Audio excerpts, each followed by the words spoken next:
America's longest-running war has taken a severe toll on the physical and mental health of our troops. Now, I've spent a lot of time out in the front lines, both in Afghanistan and Iraq, and I've seen firsthand the war's devastating effects. The one thing we talked a lot about are the suicides when they come back, even when they're overseas, men and women, but there's so much more that they're dealing with. That's one thing I've learned. And as the war has progressed, the mental wounds have become one of these things that you simply cannot ignore at any level. You know, if you take a look at the numbers, I think they're the most striking. Pay attention to these. For example, in 2009, there were more than U.S. troops hospitalized last year for mental health issues than for physical injuries. Take a look at that. That should say a lot to anybody who looks at those numbers. Mental health conditions are worse for those serving multiple tours. That's intuitive, but listen to this. If you're redeployed, you're 2.5 times more likely to develop some of these symptoms. The numbers are making it increasingly clear that this is a problem. And top military officials, well, they're starting to take notice. So joining me in the discussion this morning is Tom Tarantino. He's an Iraq veteran. He's a legislative associate for Iraq and Afghanistan Veterans of America. Tom, thanks so much for joining us. Thanks for having me, Sanjay. You know, people have referred to it as the elephant in the room, talking about mental health issues in our veterans. I know that for a long time, they thought about mental health issues as a disorder as opposed to an injury. That thinking is starting to change now, but still these suicide rates, Tom, they're so disheartening in some ways. They're creeping above civilian suicide rates, and why do you think those numbers continue to rise, and do you think it's a problem that can be addressed?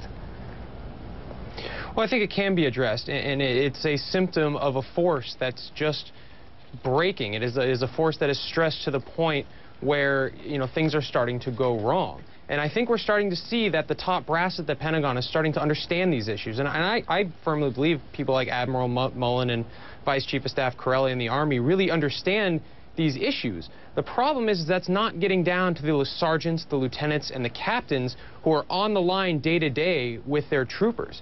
And if we can bring that type of awareness to those line leaders, then they can help get their troopers the care that they need to get back into the fight. So when it's not filtering down, so to speak, does it result in stigma, you think? I mean, or is it people don't want to bring up these issues because the people on the front lines, these sergeants, aren't adequately addressing it? Right. Well, you mentioned the elephant in the room, and stigma really is the elephant in the room if we really want to talk about it. You know, people are afraid to seek treatment. Why? Because they're afraid they might look weak to their buddies. They're afraid how it's going to impact their career.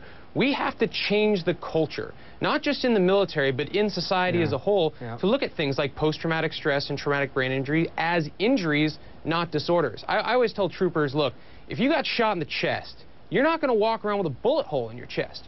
Right? You're going to go to the doctor. You're expected to go to the doctor, get it treated, heal, and get back into the fight. We have to change that paradigm so people look at mental health injuries like that. And you're good to bring up that this is obviously, the stigma is a concern not only among the troops, but also among the civilian population as well.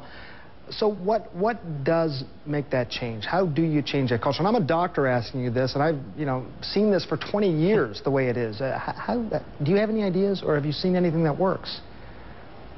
Right. I mean, there are things that we can do within the military community. First of all, it's education, education, education. The Army is starting to train mental health resiliency in its basic training courses and throughout the life cycle of education for sergeants and officers. And they need to make that a regular part of your professional development as you progress through your career. IAVA fought last year to get mandatory mental health screenings for everybody returning from Iraq and Afghanistan. We really think that these early and frequent screenings could have saved more lives than all the armored vehicles money can buy. Wow. But here we are a year later, and they still haven't implemented the program, largely because we can't figure out how to get enough mental health professionals to meet the need. Yeah, the demand is so high. I was reading Fort Hood, for example, up to 4,000 mental health visits a month. I mean, most big hospitals could not handle that volume, let alone Fort Hood. You mentioned Mike Mullen and how he's made this a top priority. We've heard this referred to now as an emergency situation, this idea of mental health injuries, and I'm using the word injury specifically here. Have you seen, as a result of this increased focus, have you seen progress being made? Yeah, I mean, the reality is we're in a much better place today than we were 2 or 3 years ago.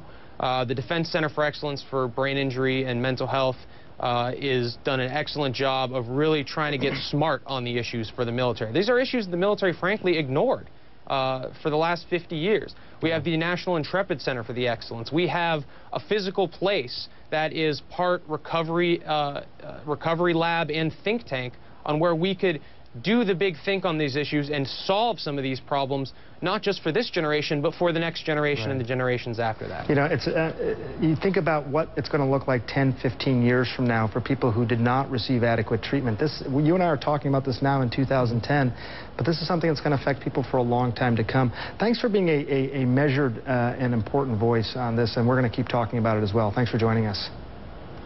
Thank you, Sanjay. Appreciate it. And we'll be right back.